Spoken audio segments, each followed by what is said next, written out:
Well, hello there, everyone. Good morning. Happy Sunday. I hope you are doing well. It is Kristi, and we are here for another live stream. I don't know if you guys have noticed, but I'm actually trying to up my game a little bit, be a bit more professional with the Sunday show, so it feels like a proper entertainment kind of content for you to enjoy. But yeah, having a great Sunday. I see already 250's telling me that it's raining in the UK. It is cloudy.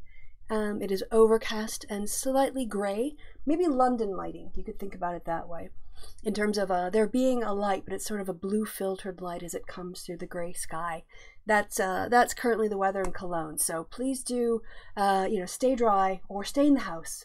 Have a cup of tea. Put your feet up. Maybe get a hot water bottle if you need to be cozy and watch a bit of BBC One breakfast or something in the morning.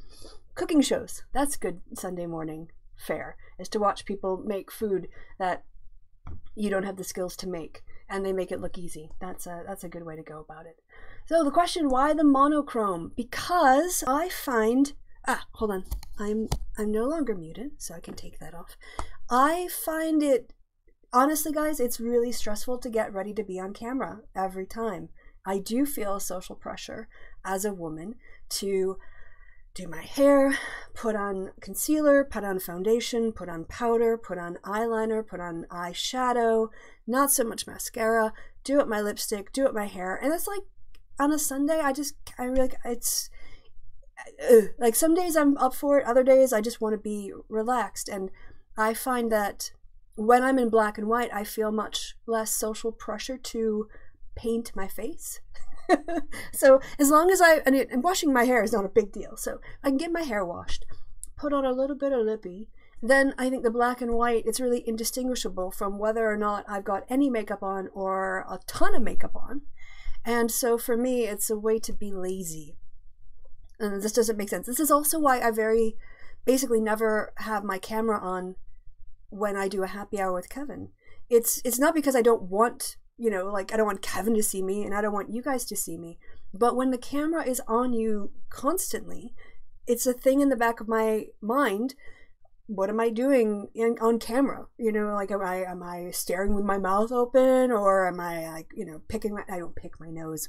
Well, obviously we all kind of clean up our nose, but there is a constant self-monitoring of how I look and how I'm arranging my face. And there are times I just don't want to have to do that kind of work. And in those cases, that's when I hide behind my avatar, because I feel like behind my avatar, I can just relax and focus on what I'm thinking, more what I'm thinking about than when I'm how I look. And so the monochrome for me is a way to reduce that social pressure. I know, and then it just saves me time too on a Sunday. I mean, no offense, you guys, but getting up and washing my hair and kind of getting stuff arranged is one thing, but going ahead and putting on the full makeup in studio lighting on a Sunday is a bit much. So it's just ways for me to get lazy. Hey, I got a new mug I want to show off. This was a gift from a friend, Notorious RBG. Ruth Bader Ginsburg. There's tons of, this is also good, you can't really see so much all the coffee spots, or maybe you can, the lipstick smears in the coffee spots, because I did put a little bit of lippy on. So yes, this is one of my another favorite mug, along with my Hamilton mug, which is a favorite, a porcelain mug I got at a Scottish castle, which I quite enjoy. It's very proper, it's very good for tea. That porcelain really heats up and holds the boiling water very well. So I can see why you would have porcelain teacups, because of the way that it conducts the heat. It's really super good. And my Muka one that I got in Prague. So there we go from that. Any other things? Not so much other chat in the chat. So I'm gonna go ahead and get on with some of the things I have prepared for you guys today. One of them was, we've done a lot of reading from the philosophy of social science. We're kind of getting in, I could keep dipping into the early introductory chapters, but the fact is that I noticed by the time you get to the later chapters, it always assumes some sort of knowledge that came before. So in lieu of that, I picked up this other book instead. We're going to do a little bit out of Reclaiming the F Word by Catherine Redfern and Kristen Aune. Aune. A-U-N-E. I'm not sure if that's French or what, but the one that I picked up, the section on reclaiming the F word, Feminism Today, that I wanted to read out was about politics and religion transformed, because as a feminist and as an atheist, I see the nexus between patriarchy, religious patriarchy, and social patriarchy as being from the same core base. It is religious sort of patriarchy that helps sustain the general patriarchy of political, economic power. And so I think it is important for people in the secular movement and in the atheist movement to acknowledge that feminism is actually a really important part of dismantling a belief system based on patriarchy. That if you want to take as the authority that men have a natural authority to speak for God because of their magic wands, shall we say, and feminist critique undermines that, that's also undermining the power of religious claims as well. So I'm not quite sure what the chapter number is here. Let me just go back. We'll do a little, for chapter 5, from Reclaiming the F Word, this subsection, Transforming Religion, the Feminist Response. Now, this is in the British context because it's written by 2 Brits. So that just don't apply this to the American context, because the American context would be significantly different, because Americans are far more religious than Europeans, and definitely more religious in terms of, like, they have a higher degree of religiosity in general than the Brits. So when we asked feminists to describe their spiritual or religious views, 2/3 said they were agnostic, atheist, or had no particular spirituality. About 1/10 of feminists remain in traditional religions, the largest being Christianity. A similar proportion identified as spiritual, seeing themselves as spiritual but not religious, being involved in various alternative, earth-based forms of spirituality, including paganism, goddess spirituality, or Wicca, or combining more than one kind of religion or spiritual expression, synchronism. They didn't put that in there, I just put that in there. The remaining few didn't respond, considered themselves lapsed, mostly lapsed Catholics, interesting, or identified as humanist. We will now explore what the different feminists are doing, starting with the largest of these groups, atheist, agnosticism, no religion, then move on to consider feminism in major world religions, and finally, spiritual feminists. Agnostic, atheist, and non-religious feminists. Most young people today, including those who identify as feminist, grew up in non-religious families. For them, it's less a case of rejecting religion, and more a case of never having considered it in the first place. Families are increasingly diverse, and religious organizations' emphasis on family values has turned off those outside traditional nuclear families: divorced people, single people, cohabitees, single parents, and lesbian and gay people. Also trans people. Just going to stick that in there, because they left them out, but I will put them back in. The family forms which are growing in society are forms that are underrepresented in religious communities. Sexuality, too, is a sticking point. With sex before and outside marriage a feature of the vast majority of people's lives, religious messages about abstaining until heterosexual marriage have not gone down well. They've not gone down at all. They didn't also write that. That was me. Sorry. Many feminists who don't describe themselves as religious or spiritual in a defined way nevertheless reflect on questions of faith, especially as they apply to women. For instance, Sonia White, 26, explains, quote, "Religion is a huge issue now in the area of women's rights as human rights," unquote. White points out that, quote, "throughout history and up to the present day, women have been oppressed by the beliefs and practices of the world's major religious traditions, by their scriptures, authorities, and leaders. She believes that religion is often abused by those in power with authority." I'm just not going to do the quotes on quotes anymore because it gets annoying. Religion is often abused by those in power and with authority, usually men, in order to fulfill an agenda, usually not religious in nature but political. Catholic Church, Evangelical Church, how many churches that are getting exposed for having all these sexual predators? And the importance of women within society is downplayed to serve this cause. Rebecca Watson is the founder of Skepchick, a blog dedicated to promoting skepticism and critical thinking among women around the world. Founded in reaction to the male domination of growing skeptic movement, the growing skeptic movement, which is very close aligned in atheism and agnosticism, the blog critically analyzes pseudoscience, myths, conspiracy theories, and superstitions, as well as religions. Watson sees skepticism and feminism as natural allies, citing frequent attacks on women's rights from the religious right in the USA and around the world. She promotes skeptical feminism, using scientific research evidence to counteract common arguments used by the religious right to justify restricting access to sex education, birth control, emergency contraception, and abortion. Skeptical feminists have shown, for instance, that religious arguments for female genital mutilation and persecution of witches in some parts of the world do not hold water. Feminism and religion. Is there a way to reconciliation? Wonders agnostic Anna Mavrogiani, 27. She is concerned with the way religion is used to control both men and women, and to justify violence against women who don't conform to restrictive sexual codes. Is religion bound to lead to gender discrimination? She asks, concluding, we're almost done.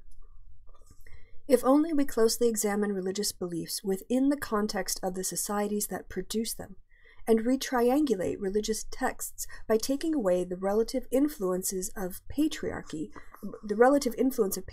away, we will be able to produce religious lifestyles that are compatible with humanitarianism / feminism.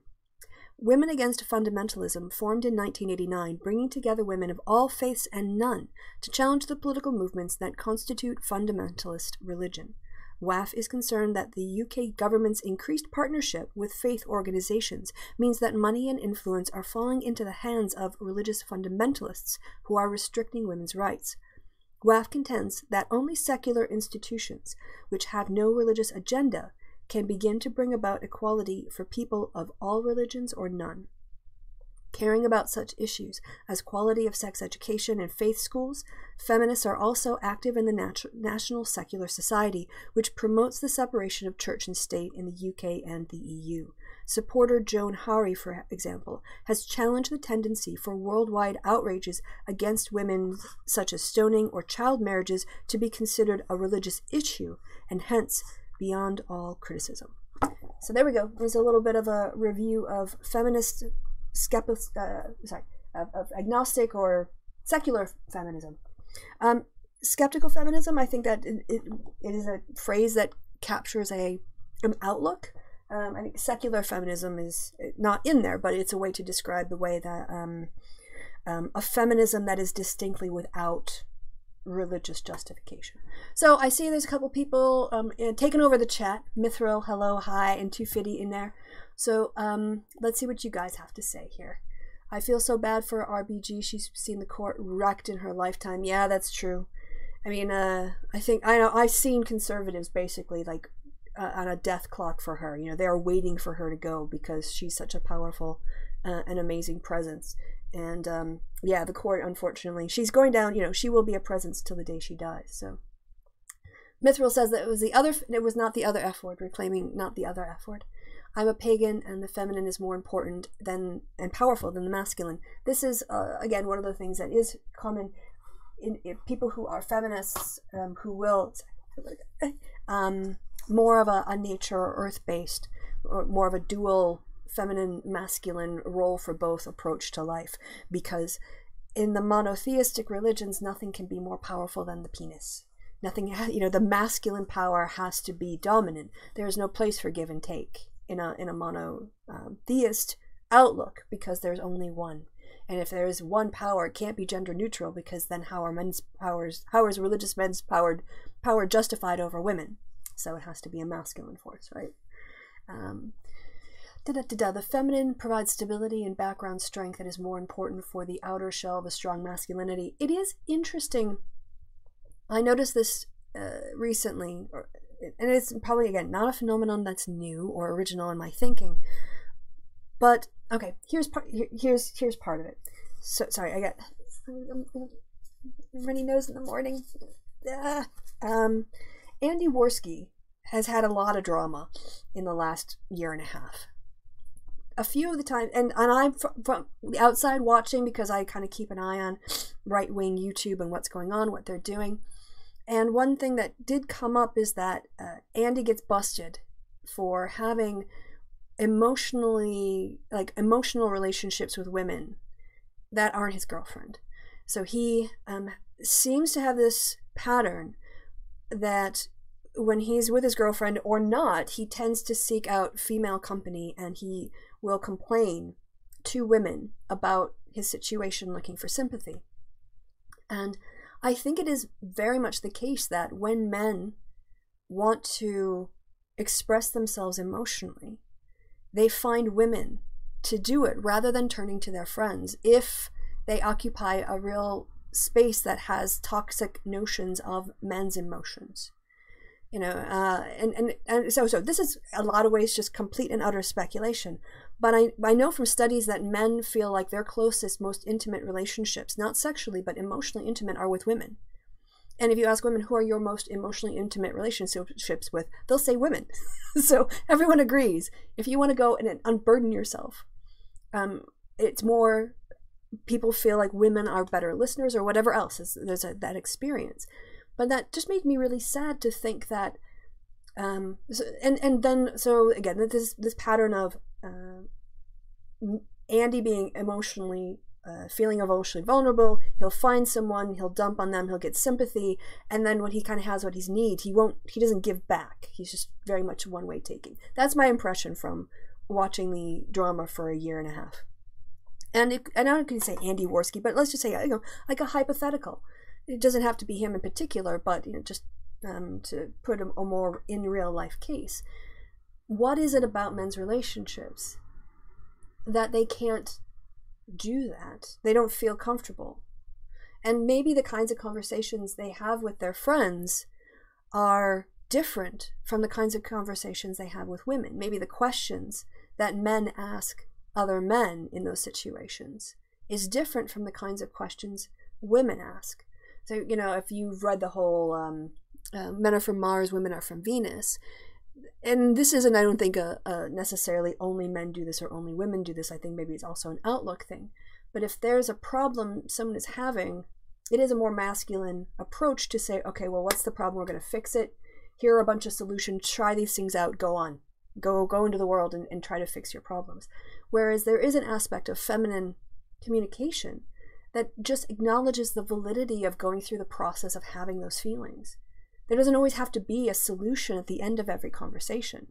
Sometimes people just need a space to process what's going on inside of them with no sort of feeling that they're going to be given a work assignment at the end of it. They just want to get it off their chest, as it were. And it seems that women are the emotional repositories or the experts. They have the skill set to do those kinds of conversations with men better than men can do with men. But as a consequence, and this kind of comes up, these women end up doing a lot of emotional labor for the men who do this. So the men are like, oh, I need basically a surrogate mommy to make me feel safe and appreciated or, secure. And we all need that. I mean, that's a human need, like needing to feel safe and status and recognition, respect. All of that is fundamental to us as social creatures. But instead, because Andy's a big star, whatever, or just, let's say, a person, man or woman, but in this case, it's a man, has a bad day, comes along, finds someone who's a sympathetic ear, unloads all of this emotional stuff on that person, feels better, and then leaves that person with all their emotional garbage, and that's an imbalance in our relationship lives. And I think part of that comes down to the fact that we don't teach people how to have good relationships in schools. It kind of, in some ways, it's a bit astounding to me. I know we have a lot of things to cover in the course of educating our children anyway, but given we are at, we have public education and we know the value and the impact of, say, medically accurate, age-appropriate sex education that empowers children as they grow into their teens to make wiser choices, or to be more aware of the consequences or the risks that they're engaging in, or what resources they can go to if something, if they have a question, knowing what kinds of questions to ask even. That's really helpful for their emotional, for their development later on in life. And, processing, teaching people how to have arguments, or teaching people how to sympathetically listen. Maybe those skill sets are as or more important than trigonometry. I was watching another documentary about the mind of criminals, nature, nurture. Are people born bad? Are they raised to be bad? And the science always comes down to, it's not nature or nurture, it's nature and nurture. So what are the nature effects? What are the nurture effects? And how do they interact? It's never like the chicken or the egg when it comes to human psychology. It's always way more complicated. And one of the factors that they did this study in this program. This wasn't what I was planning on talking about today, but I guess we're going to go there because I natter and it seems somewhat interesting. So getting back to this idea of communication and empathy and whatever else, and how we raise people and how education is important. In this documentary, which is on Netflix, they talked to psychologists neuroscientists or neuropsychologists, people who work both with who work with brain structures in psychology. A scientist had studied through MRIs two types of criminals: people who were criminals impulsively, like they were in jail because something happened to set them off. They committed an incredibly violent act, and one time, or maybe there was a history of violence and then there was one culmination act that put them in prison. Also compared serial killers, and then a control group of people who weren't in jail. I'm going to say normal people, but people who had not ended up in jail in this case. That's the control. And by doing the MRI scans, in this limited sample, obviously it has to be replicated, but at least the preliminary results are intuitively plausible as maybe being onto something, was that people who committed the one-off impulse crimes, shall we say, they had less activity in the frontal area, the frontal cortex of the brain, which regulates conduct and judgment and things like that. Like they didn't have the development in terms of that part of the brain. Now, was that because they hadn't been encouraged to exercise restraint or practice restraint, or is it a neurological structure things? That can't be said. But in that case, it would explain why they had made poor judgments in terms of impulse control. But with people who were serial killers or serial abusers, the amygdala, which is the part of the core function of the brain that controls empathy and compassion and emotional feelings, theirs were shrunk or atrophied by on average 18% from the control group, which would indicate that people who are serial killers just don't sort of feel the remorse or the compassion or the humanity that the rest of us would experience if we were suddenly swapped into that situation and put in control of somebody else. We would be horrified and we would step back from that. Whereas people who have been convicted of serial killing have a reduced part of that brain, which makes them feel perhaps less fearful. And that reminded me of something I recalled, that idea of having a part of the brain that is underdeveloped or different structurally, that reduces the fear response, reminded me a lot of a line out of the Neil deGrasse Tyson remake of, what was it called? Cosmos. That's what I'm thinking of. In the opening episode, he talks about the evolution of dogs, and how in the evolution of what human-dogs relationship, it's speculated that because there were wolves around or whatever else, and humans, they're kind of competing for the same thing, that there would be sometimes wolves and humans interacting, and some of the wolves had a suppressed fear response that made them more likely to try and maybe have an interaction with the human being. And from that reduced fear response for the humans that didn't abuse it, they ended up, you know, creating a bond with these wolves, and over literally like hundreds of thousands of years, that suppressed fear response was sort of bred for, because if you bring the dog in and you give them food, now you're increasing their survival rate, right? And with this reduced fear response, it's more likely that they would produce offspring that would have the same fear, you know, reduced fear response, and so you would start to get a slightly different type of dog, or wolf in this case, being bred. And of course then it made sense that we would have that kind of variation too in our own brains, in our own evolution, that people are going to be born that are, you know, more fearful and less fearful, and the less fearful have a capacity for doing these kinds of things. Now, is it the case if you have an atrophied amygdala that you are going to be a serial killer? No, because one of the fascinating things about the study that was conducted was that the researcher who was doing it, he had himself scanned as a control subject, and at the end of it, he learned that his brain was in that area was as atrophied as the serial killers that he'd scanned. So what was the difference? The brain structure wasn't the difference. So what had been the difference, or, you know, what could be a difference between why he ended up with a PhD studying the brains of serial killers, and the serial killers with the similar, let's say, obstacle to feeling empathy ended up in jail? And it seems to be the kind of households that they grew up in. His household was very stable. His parents stayed together. They supported him. They put him through college. And he's completely, you know, I don't know if he's well adjusted, but at least he's a successful member of society. I don't know the guy. I can't vouch for what he's like emotionally. He might be a jerk. I don't know. But at least he's not made his way into jail.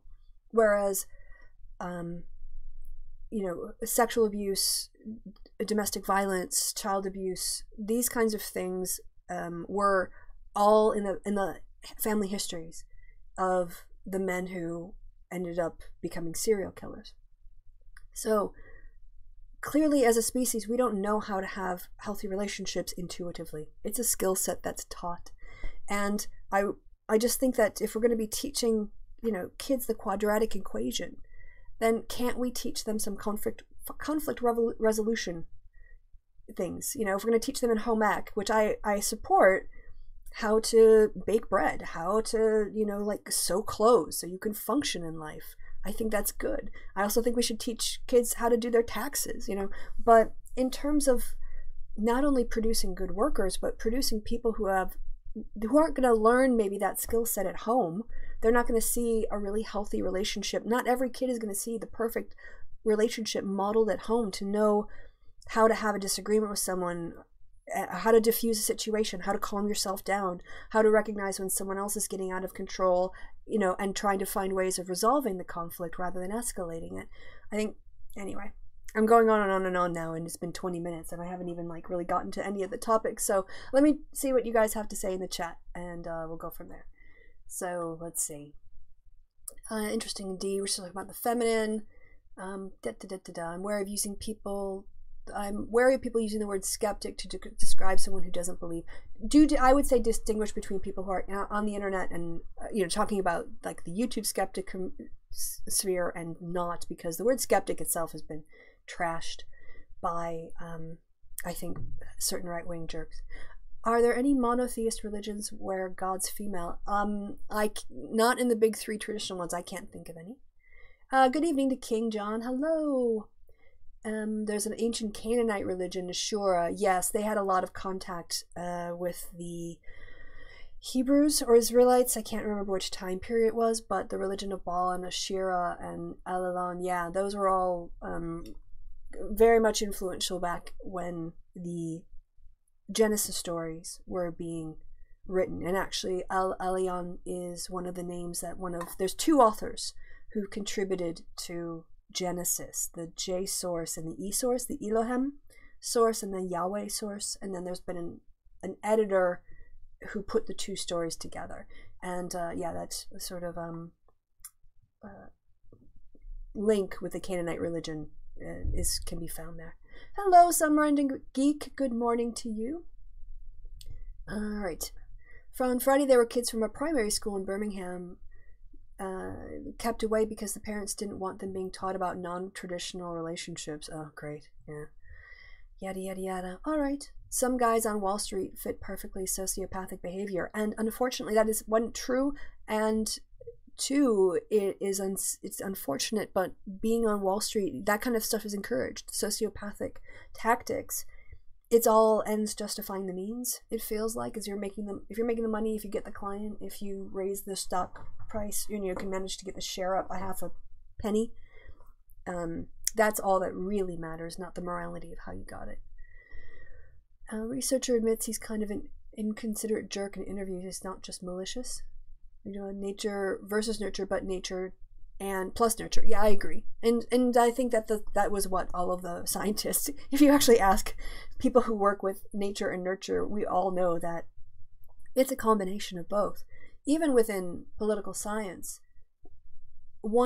I think, to be a good political behaviorist, you have to acknowledge the psychological presets that people come with, and our understanding of the structure of the brain shows us that there are people who are more, getting back to the fear response, what you find is that there is a very strong correlation between having an intense physiological response to seeing disturbing images or fear inducers in people who are conservative than in liberals. You can show, so according to the findings on this, if you were to present a conservative and a liberal with the same disturbing image of, let's say, kind of like a gross wound, right? And if you got them hooked up to monitors, heart rate, sweat, I don't know what else, oxygen intake, pupil dilation, whatever else they use to measure a response, and you show them the same image, you're going to get a more intense biological response from the conservatives. And the physical response in a more liberal or left-leaning person is going to be muted. This is a basis for understanding the amount of outrage, or perhaps the intensity of a reaction from a conservative group as opposed to a liberal group, who will look at the same thing and not react in quite the same way. So that fear response is then linked to things like intolerance of ambiguity, a more, so someone who really feels comfortable when they know what's right and what's wrong.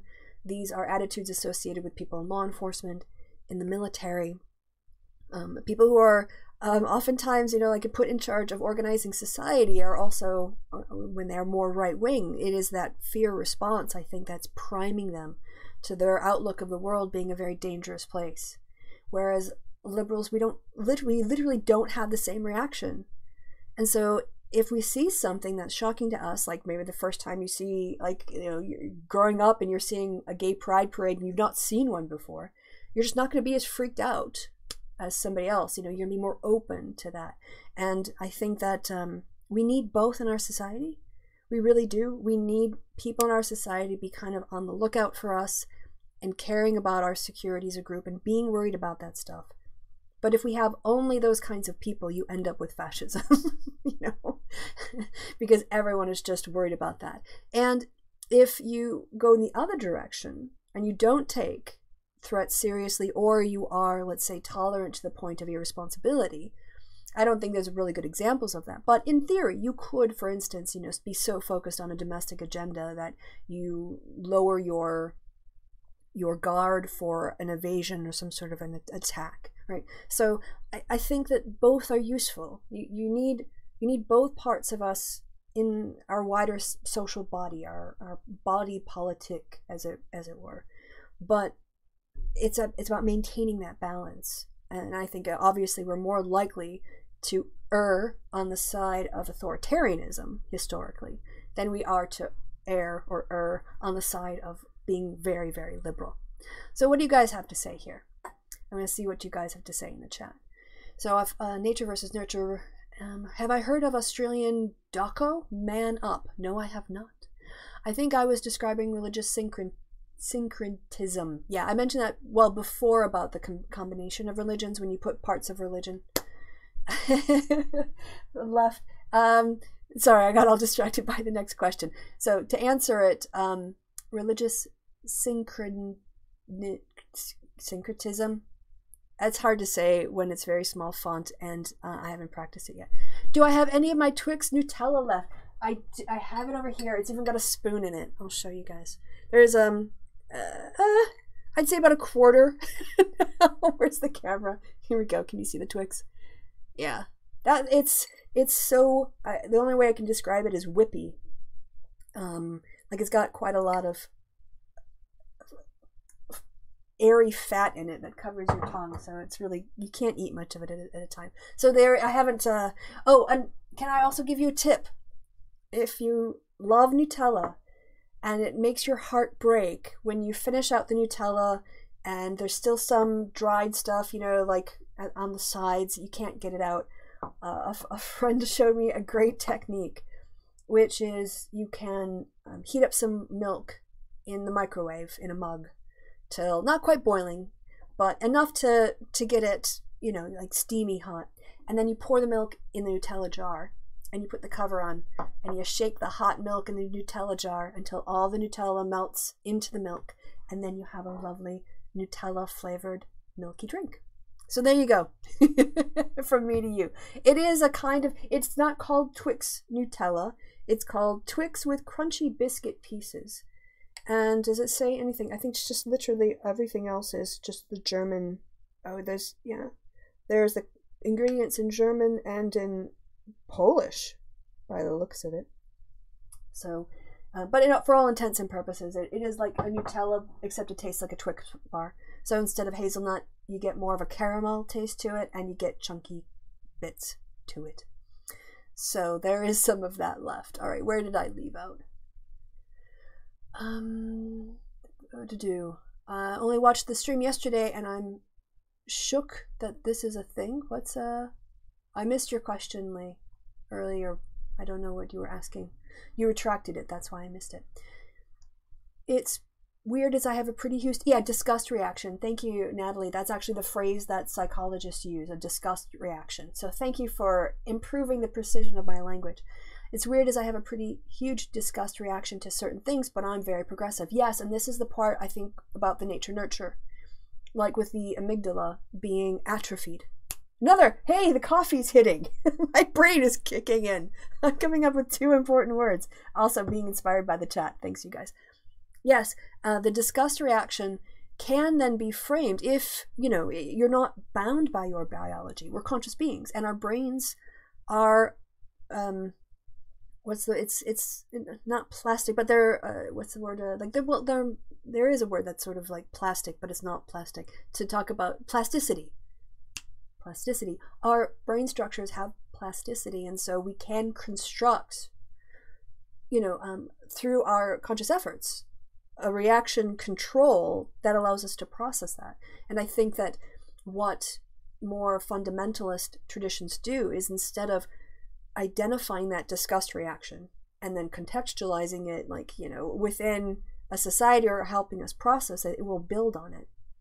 Now, for instance, and let's do some empty speculation.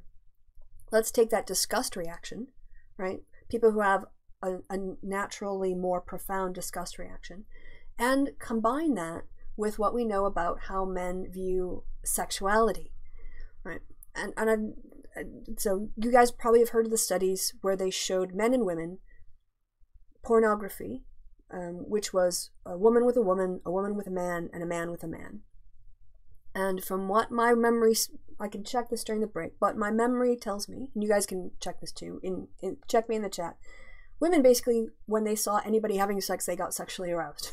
They were like, if there's like loving going on, there was some kind of physiological reaction. Even if, let's say, the woman considered herself straight, watching 2 women have sex was still biologically, she physiologically had a reaction. But men, from my understanding, had a reaction.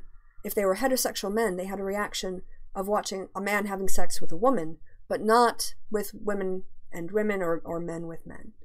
And if that's accurate, and you can sort of now speculate wildly, combine that with a disgust reaction, you can see how homophobia is perhaps there is I don't want to say a biological preset, but homophobia can be more naturally exploited because of if that's an accurate representation of how men perceive sexuality, and they don't find other people's sexual activities like it's only about them, and then you combine that with a fear response plus power, you can see how homosexuality could be pathologized by men who can't empathize with finding sex with another man understandable. And it also, to me, again, maybe is a little bit of a biological preset for why women are just more tolerant of gay men and lesbian women generally. I'm not saying all women, hashtag not all women, but generally women are less homophobic. And this, like, women's lack of homophobia goes back decades. Women have just generally as a group been more open to gay rights than men have as a group. And maybe there's some kind of link there. But of course, when we have a society where you can talk through that and you meet gay people and you know, like you can get to that, guys can get to that point where like, a guy could say, I don't see why you'd want to, you know, have sex with another man, but that's their thing. That's their private life. And then that's how you divorce yourself from allowing the disgust reaction to frame your social structure rather than just being a personal reaction. So anyway,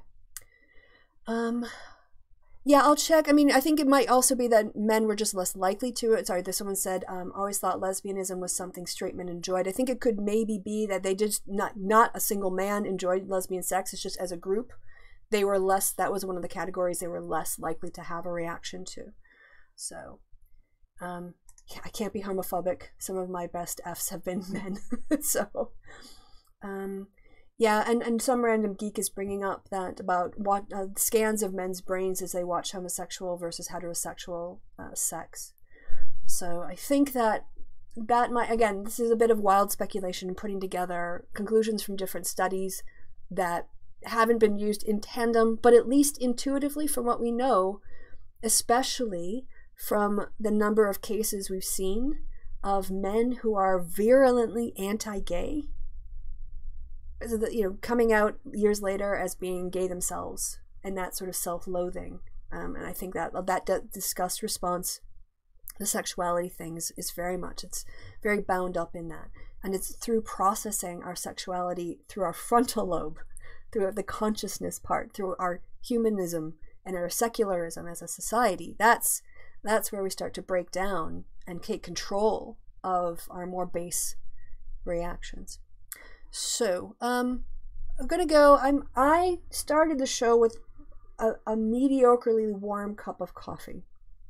I think today I'm gonna end up going off air, or not off air, but I'm gonna end up taking my break a little bit earlier. I generally go an hour before I take my coffee break, but that's also because I pull my coffee out from the coffee maker right before I start the stream. In this case, I had it was sitting for 20 minutes, so I've got really cold coffee.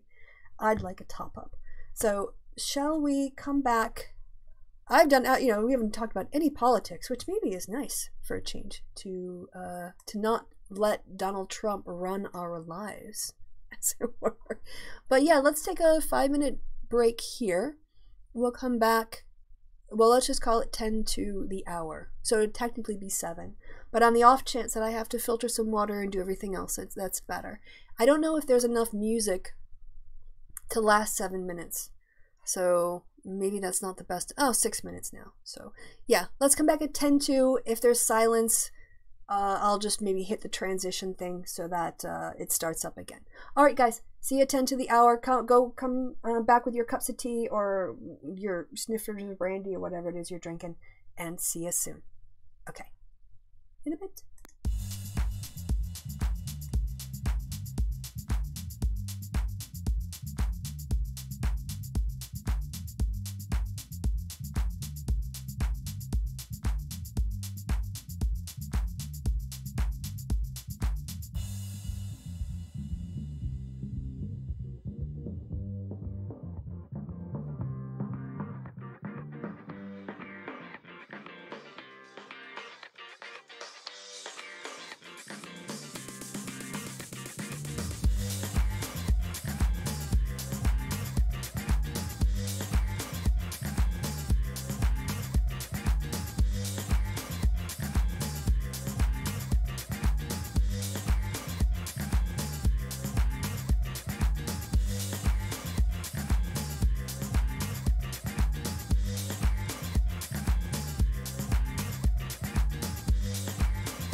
And we're back.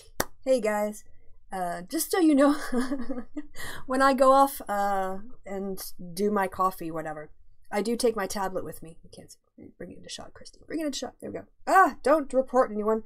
I'm always dancing. I put the music on that I like, but again, if you guys have any recommendations from the Free Music Archive or any other Creative Commons music source, please let me know. I'm quite happy to change the music up from time to time. The only problem is it's extra work to find it and get the accredited, the right license and everything. But yeah, We managed to go for 45 minutes with just me, well, with the interaction in the chat, just going off on a completely weird, random tangent, which was fun.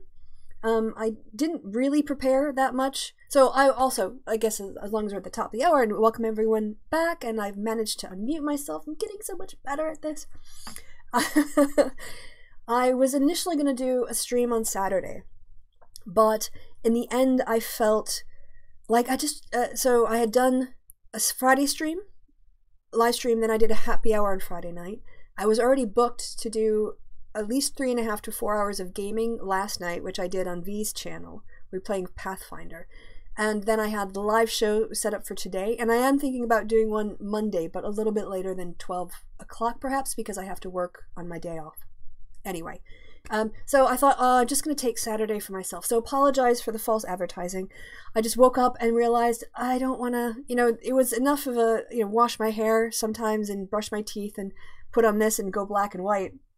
That just felt like too much work. I'm like, I want a Saturday to lie in and not stress, and also get my grocery shopping done, because German Sundays means there aren't any shops open, so you have to get your shopping in. Anyway, apologies for the fake out, but I'm here today, and I think I'm going to do a Monday hangout as well, but this will probably be a little bit later. As I said, I have a 10 o'clock conference call on Monday morning, and on the assumption that that's going to go like an hour to an hour and a half. I will need a little time to transition and set up for another show. Therefore, I'll probably schedule it for like 1 o'clock my time, which would be like 7 in the morning, or maybe even 2 o'clock. 2 o'clock's getting a little bit late, because by 4 o'clock I want to be relaxed. So I'll go ahead and just do that for 1 o'clock and push it back an hour. Be warned though, if you come back for a show tomorrow and because of my conference call I have to get something done by the end of the day Monday, I'll need to get that done first, and I'll just kick back the start time and have a shorter show. So what are people saying in the chat? Well, what you're not saying is that I haven't muted myself. So I'm really, that was such a paranoid thing. I messed up so much. You have no idea like how much that's in the back of my mind even now. Bloody Northerners. Yeah. Good morning, Kristi. Good morning, Memento Mori. Welcome. Thank you for arriving. Glad to have you here. Some anti-anxiety medications taking the edge off. That's good. I'm glad we are living in a time when we can actually treat these things rather than just tell people to pray it better. Black and white is very cool. Thank you. Yeah.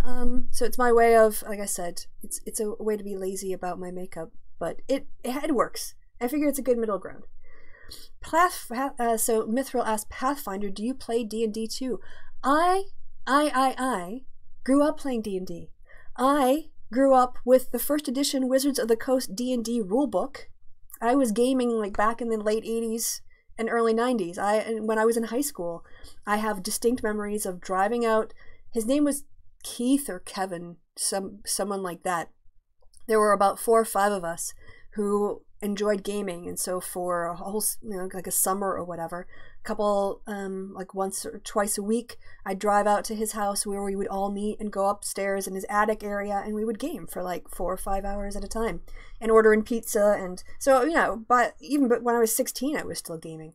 Yeah, and I've never felt like I should be ashamed of it, or anyone should be ashamed of D&D. So yes, you can hear us. Yay! Definitely not muted. You'll Facebook DM me if I'm muted. Yes, thanks for that. D&D is awesome. I agree. And here's my defense of Dungeons and Dragons, for those of you who haven't played. It essentially is, for me, like, have you ever been to a murder mystery dinner or something? If you like maybe puzzles or challengers or that kind of thing, D&D is a lot of fun, because essentially what you're doing is you're getting together with friends or people that you're going to become friends with, because it's a very social activity and it's a cooperative activity, and basically like you form an entertainment social group where the commitment is to like go and solve problems, like have adventures together, and the point of the game is the experience of interacting with other people. Essentially it's really a social event. And then, you can live a little bit of take on a role of somebody else. You can try out a lawful evil, what it would be like to do this, or what it would be like to be lawful good, or what's chaotic neutral like. Try those things in a very, I say a safe space, but it's, no one's going to get hurt playing D&D as long as you don't do it in, like, for real. It's purely in your imagination. It requires you to have ideas of, problem solving, thinking outside the box. And what's great about the Pathfinder game that we're playing now, and the game master, is that he's really open to players taking whatever he prepared completely off script.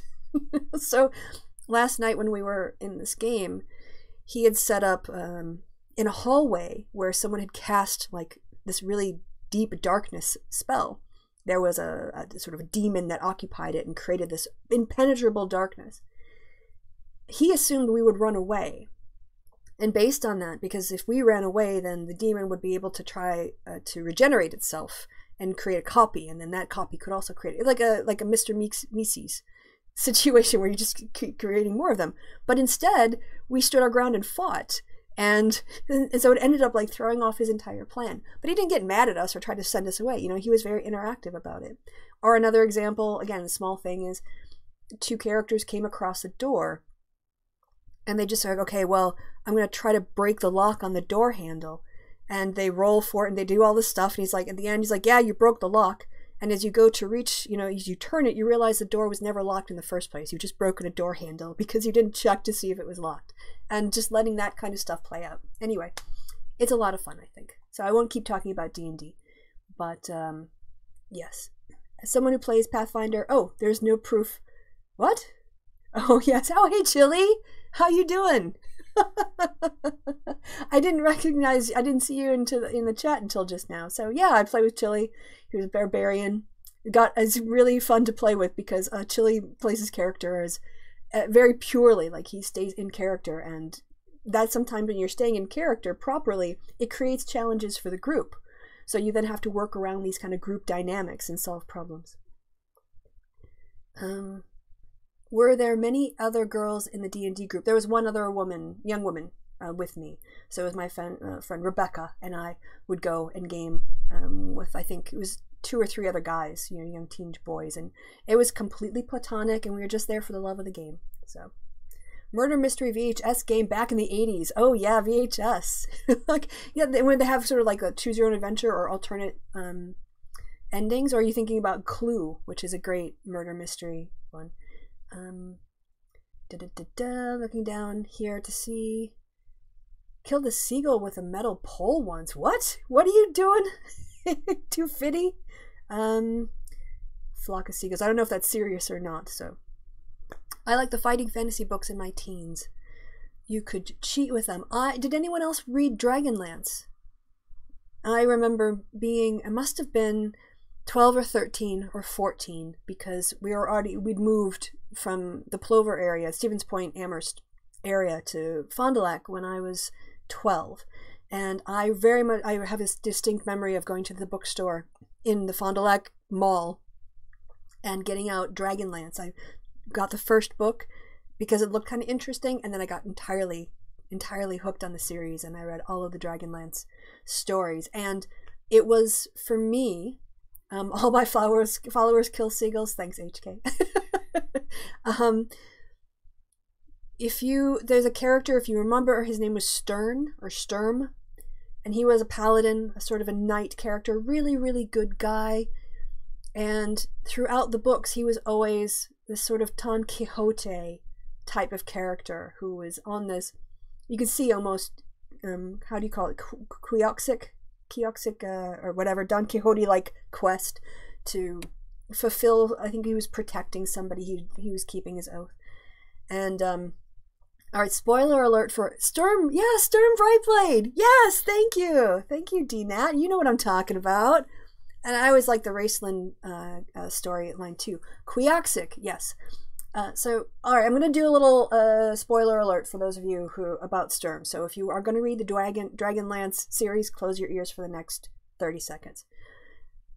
Sturm he just spends the entire arc of the story being a good guy, good guy, good guy, and then in the last book or near the end, in a great battle, he sacrifices himself for the group and he dies. And I was devastated. I was absolutely devastated because he was just such a hero, like he was such an admirable character to me of self-sacrifice and loyalty and honor. And in that teen working into mature woman part of my life, I was able, that's what I really remember, seeing how Sturm, looking back, was always set up to be this sacrificial character, that was actually the fulfillment of his narrative arc. And it was my first real breaking between that identification with a character that you do as a child, and then understanding that the role of a character within a wider story is sometimes you set things up for a reason and they have a destiny. And Sturm's destiny was definitely fulfilled based on all the things that went before. So anyway, that was Dragonlance. Yeah, Raceland and Caravan. Yeah, it was really good stories. I mean, I just really fell in love with them, and I feel like they're a little bit underrated. So masculinity, tilting at feminist windmills. Yes. And mithril, good writing is when you have an emotional connection with a character. Yeah, I definitely think so. It was 2 authors. Do you who else was out there? Endat. Do you remember Rose or Weiss and Rose or something, where the authors, it was a pair of authors who worked together, and they did a couple other series too, but it really was the Dragonlance series was the one that caught my heart, and I read it over and over and over and over and over again.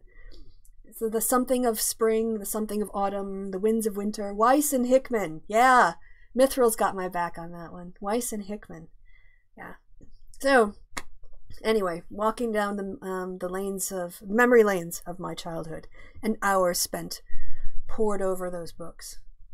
That and Stephen King. Fight fantasy, I read more. Oh, I don't know. Yeah, I'm sure there's a whole bunch of things out there, but for me, the Weiss and Hickman series was a natural outgrowth of my connection with Dungeons and Dragons fantasy. So because they use all the same kinds of tropes, barbarians and mages and paladins, everything else, it was very easy to slide over. All right. I was gonna have a little bit of a chat about grown-up things. Before I move on, a couple of reflections. One, I am really trying hard to remove verbal pauses from my speech. You'll be hearing more deliberate silences from me in the future.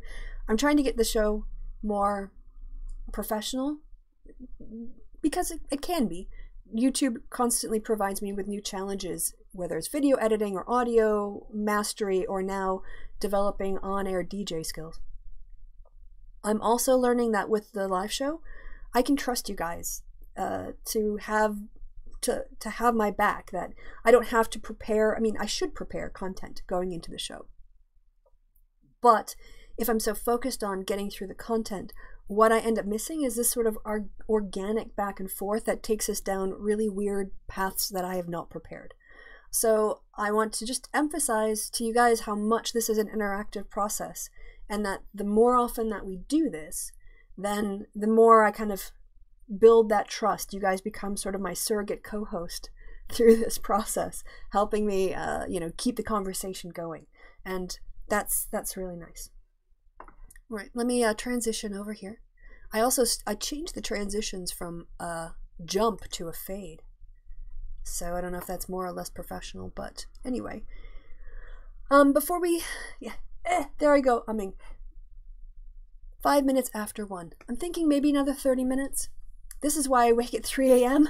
Oh my god, now you're making me feel the pressure to go longer with some random geek just so that I make the show worth it for you. You have to wake up just to go back to bed. But let's, before we move on to the Trump thing, I'll just finish up the chat in this part. Still have a lot of FR novels over my computer desk. Yeah, I mean, why would you, even if you don't necessarily read the books anymore, just having, do you have this feeling too? Just having a book in your possession, it reminds you of all the memories you've had of reading that book. It becomes like a photograph of itself in that way. It's best not to be a grown-up all the time. Yeah, I agree. There's no point in being a grown-up 100% of the time, because being a kid is something you don't have to grow out of. Live shows have pauses and things. There's definitely something more fun about them. Yeah, I would agree. I mean, it's nice to watch a pre-prepared video, but there is something also organic about a live reaction, right? Like, it's like improvising with other musicians. I noticed this when I did radio. Live shows were always more fun than pre-recorded ones. Have you seen Destiny's most recent debate with Sergen? No. Hey, I don't know if that's something, maybe Monday's show? I could do a reaction. This was another thing that I thought to bring up. It seems to me that another thing that we could do, like on a Sunday live show with this format, is if you guys have a shitlord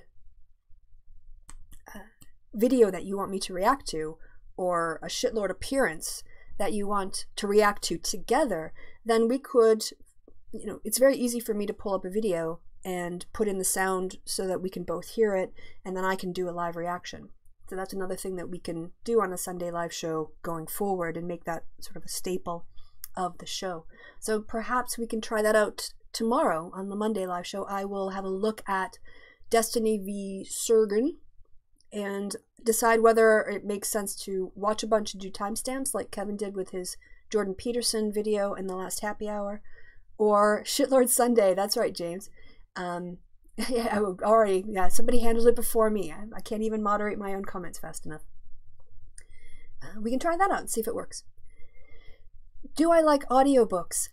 I like podcasts, and I have listened to audiobooks, but it tends to be more podcasts than, say, audiobooks, because the podcasts I listen to are usually reviews of books or something that would be covered in a book. But for a while I tried TuneIn, and on TuneIn they had audiobooks as part of the subscription for a while, and I was listening to the Chernow Hamilton biography on that. The thing is that if I'm listening to if I'm listening to a radio or an audio book, I don't drive, so I don't have a natural drive time to use that time. It's usually like before I go to bed or something, and then I fall asleep. So I'm not the best audio booker in the world.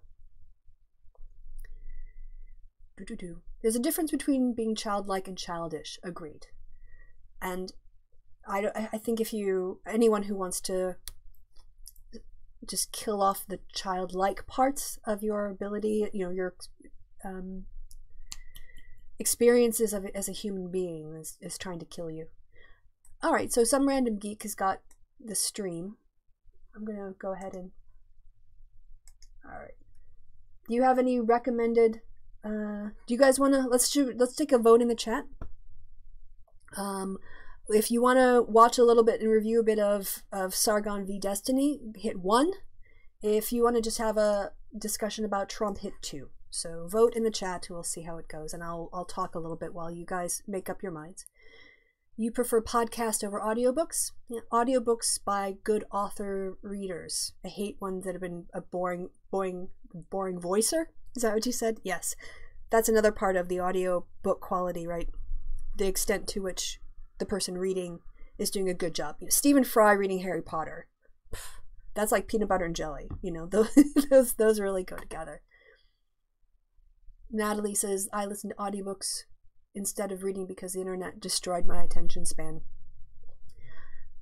I get that. Here's the other thing for me is I read all day. I write all day. Kind of like the last thing I want to come home and do is to sit with more paper in front of me, and that's why I think audio books and podcasts are more relaxing. I'm a podcast addict, but pretty much all true crime. I also like true crime as well.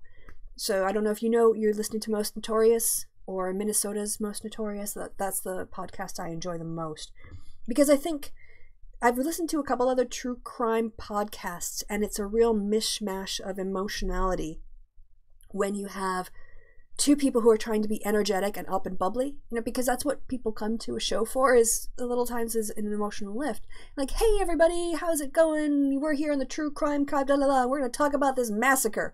And there's a little bit of tonal, I think, mismatch in some of the buddy, you know, the co-host kind of true crime content. I think solo and a bit more somber is more my style on that.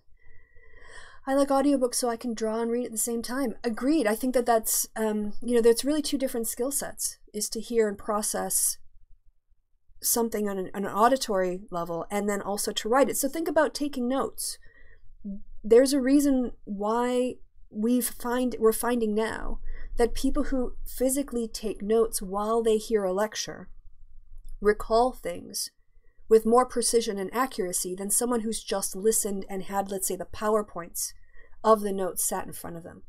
There are two processes going along, and I think you're right that having something to listen to while you're doing something with your hands. I used to quilt and put on public radio because you can kind of get in that zone where you're both absorbing information and focused on something that's very repetitive or it requires a different skill set, and you're able to use your brain. I love that. I think that's awesome. All right. So we're definitely 1, 2, 3, 2, 3, 2, 2. Okay, well, it looks like it's pretty even. Looks like Trump. So we'll save the Destiny stuff for tomorrow. How about that? I'll check it out. I'll do some screening. If you guys then want to, you know, catch me outside after the Sargon stuff on Sunday, I'll put it to the, on Monday, I'll put it to the end of the show. But we'll do a little Shitlord Sunday test on Monday. 1 with a big F2. Yeah, it was mostly 2. I don't think people came emotionally prepared to deal with Sargon this morning, so we'll save that. Well, we're not going to spring any Sargon on you. How about that? Philip Glenister is reading 1984 is great. Sargon is gas. I love the John Rebus books, and all the audiobooks are so good for when driving. Yes, I also another situation where you can be listening and processing and still doing something manually and able to do both at once. I like British audiobooks because they're always read by people who sound like BBC presenters from the 1940s. Yes, that very RP, received pronunciation. I can't take notes. It just turns into random words mixed with doodles. Yeah, for me it was really different. And of course what we know is that people learn differently. Some people hear information and that's the way that they absorb it most effectively. Other people like to see the visuals, you know, see it written out, see the words. That helps them with their memory. And the best way, no matter what, to learn, as adults especially, is to learn by doing. If you have a skill set you want to communicate to an adult, the best thing to do is to show them how to do it and then let them do it and then correct what they get wrong. So we know that there's an audio, a visual, and a kinetic element of learning. I learned that in my massage therapy course because we used all 3. This is why I study animation, not literature. Yeah. Is anyone ever emotionally prepared for Sargon? I don't know. Yeah, we can go and have an analysis of Sargon tomorrow. All right, let's talk a little bit, and this would be the last thing I think I want to chat about today. It looks like about a 45, an hour and a half, 90-minute show today. We're not going to turn on our own. Republicans rally around Trump as threats mount.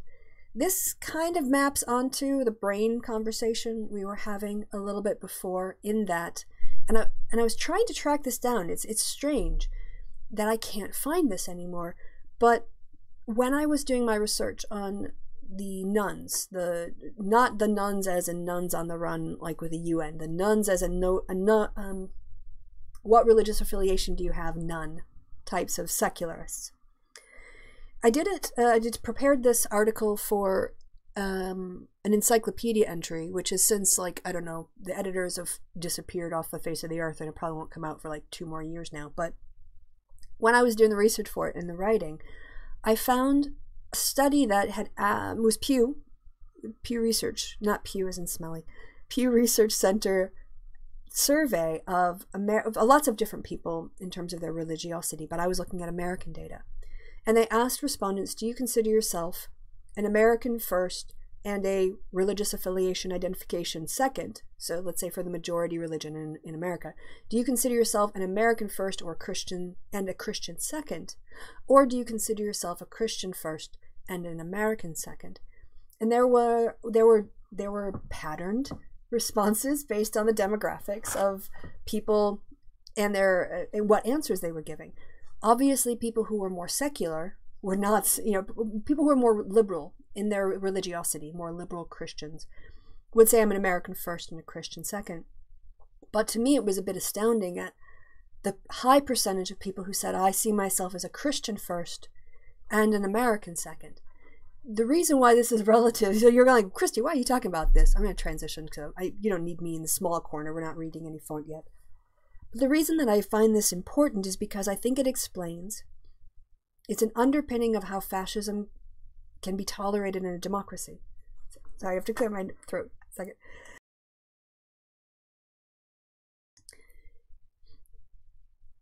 I wanted to look up the data because I wanted to see whether or not evangelical Christians were more or less likely. I think I would be able to speculate with accuracy which response they would give, but my memory is that evangelicals were more likely to say they're Christians first and Americans second. And to me, this gets at the difference between loyalty and obedience when it comes to patriotism. What I'm observing now with Trump and the Republicans is, and actually I can bring this over a little bit so you can see the full article. I'll just center that a bit more accurately. How about that? I'm always thinking about you guys. I'm always looking out for you. All right. It did nothing. All right, here, you stupid thing. There we go. You know that when you try to fix a website and you end up, or your browser ends up just blowing, you're like, oh, you want it full screen? Like, no, I didn't want it full screen. Shut up. And now it's interfering with my ability to read the chat. Oh, so fiddly. If you are, here's my speculation. If you see yourself as a Christian first and an American second, then ultimately what you want is America to look like your religious beliefs. That's what it means to me, and this is my atheistic interpretation, so I'm sure religious people can tell me to go to hell, like metaphorically and literally, probably. But the idea that to follow someone obediently is what Christianity asks of people. And I think that can sometimes be confused in people's minds with patriotic loyalty. Insofar as part of patriotism, so in my mind, the difference between, like, and this is a definition, like you'll find in the dictionary, the difference between nationalism and patriotism in my own mind is that part of patriotism is to correct the wrongs you see in your country, is to actually want to make your country a better place. To me, being a patriot means fighting for civil rights, equal rights, for just foreign policies, for a more environmentally sensitive global policy on our work and how we regulate carbon producers, whatever else. Being a good global citizen as a country, I think, is part of my patriotism. And therefore, I don't have, I know lots of people on the left too were quite happy to criticize Barack Obama when he stepped out of line on especially foreign policy. Foreign policy is a very big and complicated area, and I have a hard enough time just trying to keep up with domestic policy a lot of times. So I try not to talk about things that I don't feel well versed in. So I generally stay away from the foreign policy issues because they're very complicated. And also when it comes to the Israel-Palestine, that one is so complicated, it's a minefield. So, but I would, I'm happy to criticize my party. I also am happy to defend my party. But if I see things that could be improved, I will make those comments. I will fight for those improvements. But in an obedience framework, if you think of patriotism as a way of being a good patriot is to be sort of obedient, that's where you're going to get things like this. Republicans end up rallying around a man who is a philanderer, who is a con artist, who has cheated on his taxes, who has, lied repeatedly to the American people, who has conspired with foreign governments, all of this stuff. And yet they remain loyal. They remain obedient. And this is, I think, a point of danger in democracy, when obedience to a leader is a replacement for patriotism. And patriotism, as I think I practice it, requires ongoing critique. Not always criticism. Critique can also, don't confuse criticism, like in terms of a negative, and so critique as an evaluation. Also, critique can tell you things that you're doing well, where you've made progress. So it's not just about crapping on my side or the other side. And with this blind loyalty, if you have 40% of the country, and we know that of that 40%, evangelicals support Trump, their support for him is in between like 75% favorable to 90% favorable, regardless of what he does. And this is where it gets scary. It does seem to me that no matter what, literally no matter what he does, they will back him. And if that's the case, and we're watching them as, they judged Bill Clinton on lying about a blowjob, but they'll defend multiple serial adulterer Donald Trump as being like a King David who God is using as an instrument, a man who cheats on his taxes, even though the Republicans had shit fits about Whitewater and had an entire Starr investigation that went on for 2.5 years that produced the perjury charge that was the basis of the impeachment. Just collaborating with authoritarian governments, Putin, Saudi Arabia, and North Korea.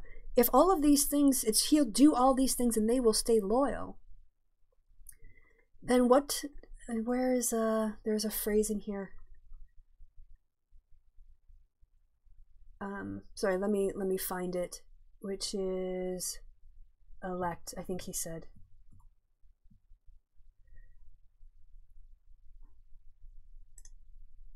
Right. There was Trump said about this. Sorry, I'm trying to find the right phrase. I'm pretty sure I read it in this article earlier. This was the executive, yes, his executive power. And when I can't find it in here, sorry, but one of the things that Trump said at CPAC was, the Republicans who are complaining that this would set a precedent for Democrats going forward in the future, well, the best way to make sure that the Democrats can't use this expanded power that I am trying to obtain is to re-elect me. Unless you're going to elect him for life, which constitutionally you can't do, that is not a solution. Trump's answer to saying, well, if I set a precedent that I can declare a national emergency to use congressionally authorized funds in whatever way I see fit rather than what Congress says, then the way to make sure that that's never abused is to just keep electing me. That is terrifying. That phrase is absolutely terrifying. And I wish I could find it here, because again, I don't want you to kind of go off of my own characterization of things. I do want to find the actual quote itself. So let me do a quick, here we go. Republicans currently give Trump a 75% approval rating of what he's doing. And the Republican National Committee wanted to prevent him from having any primary, so they passed a resolution giving Trump the party's undivided support, effectively merging with the Trump campaign. And we've seen Lindsey Graham basically saying, I'll say anything, I'll do anything to get elected. So let me see if I can find this. Trump, CPAC, elect me, executive action. See if that helps bring it up. Oh gosh. Yeah, here's the other thing we should talk about. I might have to look that up afterwards. But one of the things that this a stunt that Trump promised at CPAC, I don't know if he's done it already, but this idea of signing a free speech executive order to force campuses. You know, I guess at this point they cited Milo Yiannopoulos as an example of someone who is not allowed to speak on a campus. So apparently this is to help, and Richard Spencer is obviously another person very famous for being stopped from speaking on campus. So this is the help defenders of pedophilia and white supremacists speak on university campus bill. That's how I see it. There's a reason why some speech is not allowed on a university campus. For instance, I don't think flat earthers should be, you know, sponsored by universities to come and spread their, or anti-vaxxers. There are some things that just do not meet the academic standards to be presented at a university campus. There's a quality control mechanism that I think should exist.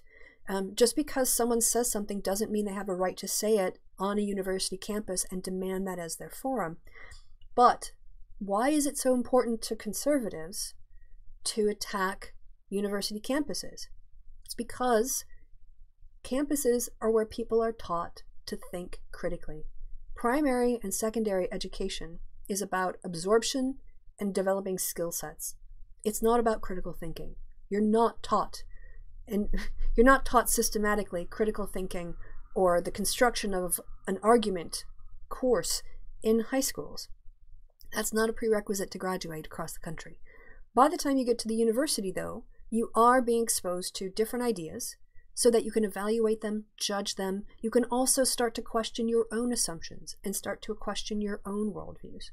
This, to people who rely on obedience and, you know, patriarchal power and other forms of social structure that require acquiescence, questioning is dangerous.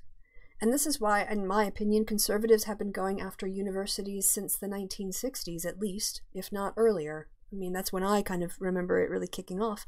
It's because teaching a generation of people to question their elders and the power structures that are benefiting those elders is darn disruptive for things like the Catholic Church's rape culture, for, as we can see, the covering up of sexual abuse in other religious institutions as well, and certainly anything that relies on that kind of presumption of natural order in order to perpetuate itself. Evaluating that, unpacking it, questioning it, looking at alternatives, that is very threatening. And so, yeah, this I think is a really ridiculous, pointless exercise. If we're going to talk about free speech on campus, then we should also be talking about the protection of academic freedom. And the protection of academic freedom, or academic freedom, means that a person who is a professional, who's teaching, is able to present whatever ideas are relevant or out there or historically part of the system without retribution. That means you can teach what Marx was thinking in Das Kapital in the classroom, because it is part of history and it's part of the thought process that has developed into our modern society and the critiques of it.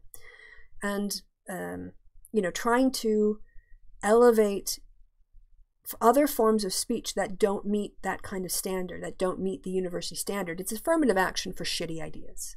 Can we call it this? I mean, in some ways I hate to call it that, because affirmative action is actually a good thing. Affirmative action is there to redress systematic biases that exclude one group. And this is basically trying to create a safe space. How about that? This executive order is a safe space for shitty ideas on campus. It's not about the quality of the idea at all. So, apologies, I'm annoyed that, so it was during the break that I was looking at my Washington Post here on my tablet. I had a copy of it, and I looked at this quote and immediately thought, oh, I want to read this out on the show because it's terrifying. But I can't now find the quote itself. So apologies for that. Can you just give me like 2 more seconds, maybe? I want to just see if I can find that terrifying.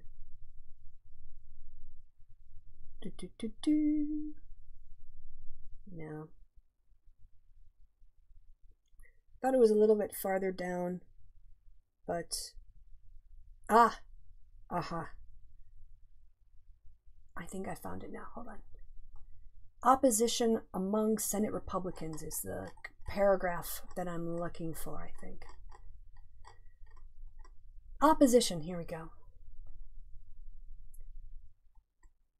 Opposition among Senate Republicans has been more visible. Tillis of North Carolina faced a difficult re-election. He said he would vote to curb the use of emergency powers, worrying that a Democratic president could exploit those powers in future. And then the other people who have voiced it. But Trump had an ominous warning for those GOP critics in an interview last week with Sean Hannity. I think they put themselves in great danger. And where is the bit where he's talking about his re-electing him as president? I can't find it. All right, apologies, guys. I should have highlighted it, but I will find it. I did read it. I'm not making it up, and I'll provide the link. I'll make a note. Do that for tomorrow. Hold on. I have to write it down now, or I'll forget. So the 2 things we're doing for the Monday show is I'm going to find that Trump quote about getting reelected as the resolution for the executive power question, and then we're going to look at Destiny versus Sargon. That should be fun. I saw that Kevin had Count Dankula on his channel. I meant to bring this up during the happy hour, but there's always so much to talk about during the happy hour. I forgot to bring it up with Kevin. But Dank is not the brightest bulb. It's not that he's not smart. He's really unread. He's really politically illiterate from what I've been able to see. And he really just has no concept of political realities. He lives in this sort of shitlord bubble. And I understand that Kevin has a rapport with him, but honestly, I don't understand like why I'd have a lot, maybe it's just my feelings. I would have a lot more contempt for someone when you ask him, well, Dank said to Kevin, the Democrats should just give Trump his wall. And Kevin said, well, why? Because they got elected in part in opposition to ideas like the wall. And Count Dankula said in response to this, well, it's because it was one of his promises that he made it in an election. Well, yeah, but again, why should Democrats give a flying F what Trump promised? It was like he didn't understand the concept of we can't give Trump, there's no reason to give Trump what he wants just because he asked for it. Like, how simple, just like, okay, imagine looking at the situation between Trump and the Democrats. The blue wave that just swept Nancy Pelosi into office better than even the post-Watergate performance by the Democratic Party after Nixon. And she sweeps into power with a massive national mandate to be a check on the executive. And then Trump says, I want money for this wall. The House that appropriates it says, that's not what our constituents want. And Dankula is just like, but he asked for it. Why can't you just give him what he wants? Like, so anyway, I don't really know why Count Dankula, anyone listens to him on politics.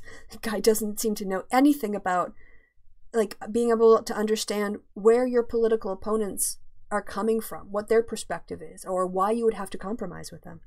And the more he talked, the more I'm just like, why does anybody listen to this guy? He's an idiot. And of course, it's just the shitlord kind of take. But so if you want to go check that out, Kevin definitely trounced him. Not even in a mean way, not like in a Sargon way, but just kind of exposed that he has very shallow understanding. And at the core of his political philosophy is, wouldn't it be funny if this guy got elected who's a shitlord because it would make me laugh? Like, Trump is hilarious to him. Trump is responsible for the detention of children and the separation of children from their parents. We now have kids in the foster system that were basically abducted by the federal government. But Dankula thinks that we should have Trump because he's a laugh and he finds him entertaining. Fuck you. Seriously, just like you don't understand that politics is a life or death process, and your choices can actually have the repercussions of people dying or being permanently like traumatized throughout their life. It's not a laugh, mate. It's not. And when you treat it like that, and you teach and you model that to your audience of younger men to not take these things seriously, your decadence, your self-indulgent decadence, is a direct threat to the quality of our democracy. So yeah, fuck you, Dankula. Like, grow up. It's a serious thing, politics, and you should take it that way. All right, I didn't mean to just go off on Dankula, but again, not planned, but very much in the moment, and I felt it. All right, let's we don't really need to see Trump's face anymore, and we certainly don't need to see this boring ass Washington Post article anymore, since we've got about 10 minutes left or so. So I'm going to go back, I'm going to check the chat, and we'll have a little interaction there with the chat, and then I think I'm going to pretty much wrap it up so that we can meet up tomorrow. I can't do everything on Sunday, or I won't have anything to talk about on the Monday. All right, let me see where I can kind of catch up with you guys. Trump calls for controls and investigations into the press. Yeah, again, because he has no concept of patriotism. Trump is only understands the nation's interest insofar as he binds it up, whatever is good with for Trump. For instance, if the economy is improving, yes, that's a knock-on effect for people's jobs, but really it's good for him as president. If the stock market goes up, yeah, that's making his friends lots of money, but at the end, it makes him look good as president. So everything it's like the way that sometimes teenagers, at least my impression of teenage and young men, is that the entire world is on some level filtered through the effect it has on their penis. The number of guys who will say, oh, I'd fuck her, or I wouldn't fuck her, or blah, blah, blah, or basically talking about their physiological reactions or evaluations of anyone's fuckability in any given moment. Like, that is just a frame of a lens through which their entire world is structured. Things I would fuck, people I would fuck, and people I wouldn't fuck.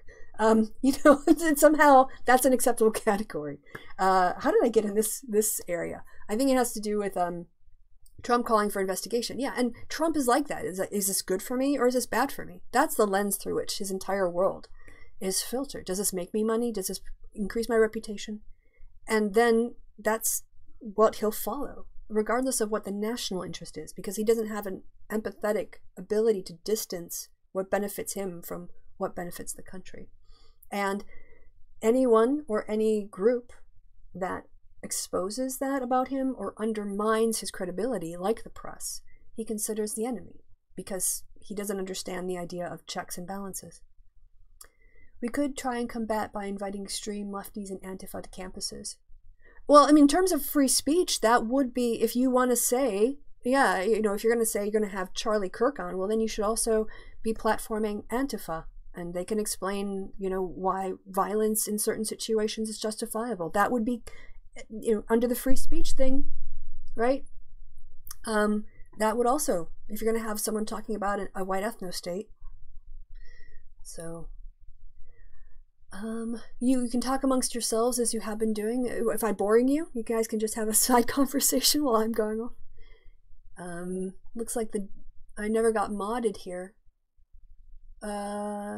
Jamie, I don't know if I recognize your name. That's why I should mod Jamie. Oh, okay, so I'm getting a recommendation from, who is it? I can't see who it was now. The thing moved, but okay, I'll mod you. I'll add you as a moderator, Jamie. So you're all set now.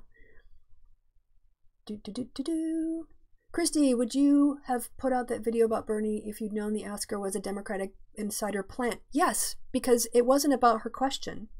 That video was about his response. And I don't necessarily, so two things. One, what you do in your job is not who you are 100% of the time. It is perfectly possible to go to an event like CNN and be there as your own representative and as a Democratic Party person. And because you shouldn't define people automatically because of who they work for. So one, don't be making assumptions about what capacity she was in there. Two, the video was not about her question. The video was about the fact that she asked, given his dismissal of sexual harassment things on his campaign because he said he was flying around the country too busy campaigning, could he lead a very diverse Democratic Party? And this is what Bernie said. I'm paraphrasing, but he said, I am the right person. So first he said, that I was mischaracterized when I was described as saying I was too busy going around the country campaigning for it.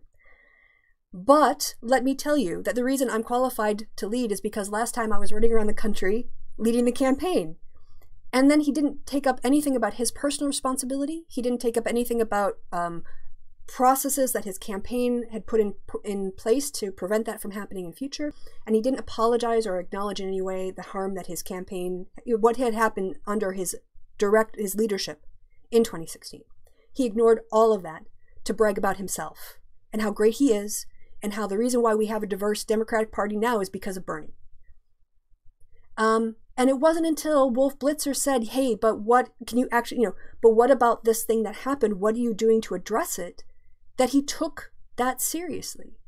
It shouldn't have to take a heap-heat for Bernie Sanders to know when he's asked about how poorly he handled it last time, that his immediate response is to acknowledge that, acknowledge the seriousness of it, and to describe what he's doing to stop it from happening in the future and all that kind of stuff.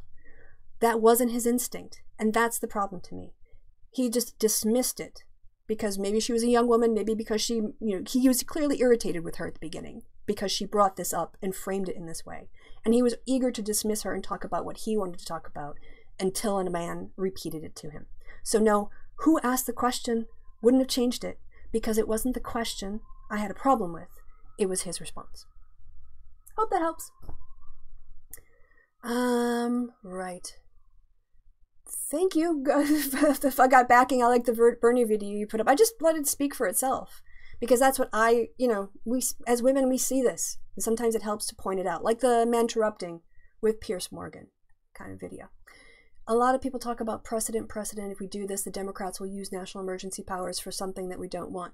Yeah, it is the whole supposed to be what's a standard is set. And that's, let's see. They're going to do, many adult males never grow up thinking about through their penis. Yeah, and I think that our society has actually fostered that.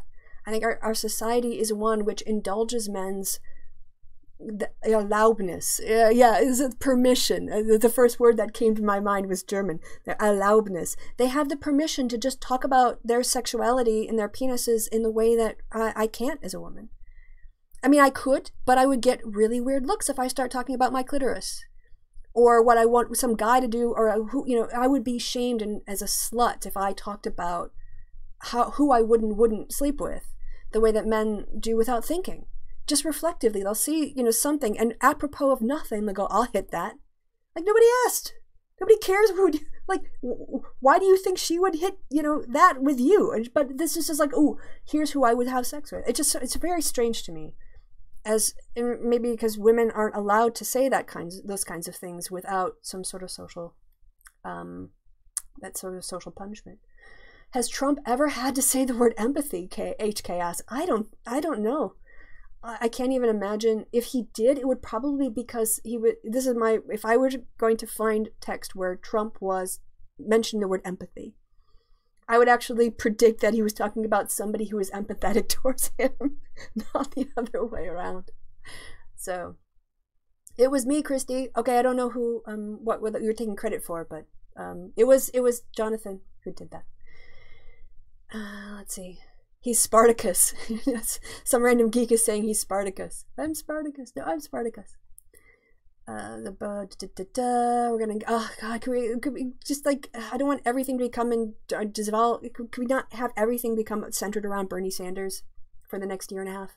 Can we just have that? Maybe promise. Can we only get distracted and have everything become a discussion around Bernie, like once a month? That would be helpful. Kristi, Hillary handled the same kind of problem in a worse way. Thanks for the whataboutism, but that has nothing to do with how he messed up that question. So I've seen people write that in the comments too. I'm like, well, that's completely unrelated. I'm not excusing what Hillary did by criticizing Bernie. There's nothing there other than Bernie in 2019 did something messed up. And so we don't have to put it in the context of Hillary as of saying, oh, well, because she did something bad, he's able to what? Get away with it? Don't you want to hold your standard, your candidate to a higher standard? Do you always have to say, oh, well, if Bernie did something bad, Hillary did something worse? Is that your campaign messaging? I think you guys need to stop talking about Hillary. You really need, I mean, if Bernie people want to move beyond 2016, then stop bringing up Hillary. Because she's not running. So let it go. I should be a white man, and I'm proudly displaying it on my pic. Hey Seb, there you go. Yes, I'll have to look a little bit more into getting some people here who are going to be here on a regular basis. Like HK, why aren't you a mod?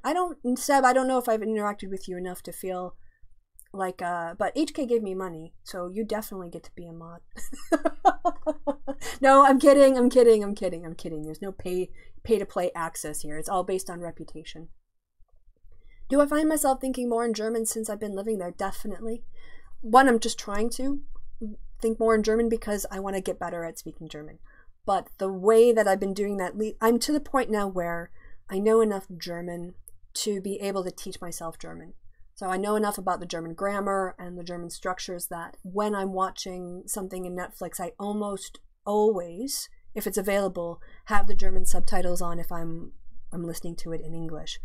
And also occasionally I try to say, you know, like watch Guardians of the Galaxy 2 or another film I've seen before, so I know the dialogue in English, but I'll listen to it in German, and either I'll have the subtitles on in German so I can see the spellings of the words and learn new words, or I'll have it in English so I can use that as a bit of a safety net. If I miss a word in German, I'll know what the English word was instead. And it definitely, man sollten mehr, öfter einen zweiten Sprache denken. You should try to think in a second language, because my syntax is American in its nature. Where I want to put words in German is precisely where they would go in English, and that's not how they talk. Germans, there's more of a, like, there are more shortcuts in German, like phrases that just seem to lack verbs or to be used in certain ways that it feels very caveman speak to me when I try to translate it back into English. But that's just like how they speak. And so yeah, one should definitely spend time thinking in other languages if you're trying to learn them and perfect them, because if you're always thinking and translating, you never make it that fluid step. So some random geek is taking credit for suggesting you should be a mod. Oh, that's it. Nobody, Natalie, nobody has more empathy than Donald Trump. Yes, he has more empathy. He is the biggest, the most huge empathy of anyone in the world. We all know that about him. So anyway, just to say that Republicans freaking terrify me when it comes to their blind loyalty to, I'll wrap this up before I look more at the chat, but, oh, hey, here's, we'll do this because it's kind of pretty. Here we go. I really like the screensaver. I'm only putting it on because I think it's attractive. I really like the screensaver with the oil lamps options. What was the question again? I saw something on here. Oh, yes. Republicans. Let's just accept that 40% of the country have fascist tendencies. I think that being an evangelical Christian prompts you to fascist tendencies because it turns off your critical thinking, and it encourages a blind loyalty based on faith rather than a skeptical patriotism that is always triangulating against a value set and course correcting, which is what I hope I try to do and what I hope my party does as it moves forward and clumsily moving forward through time.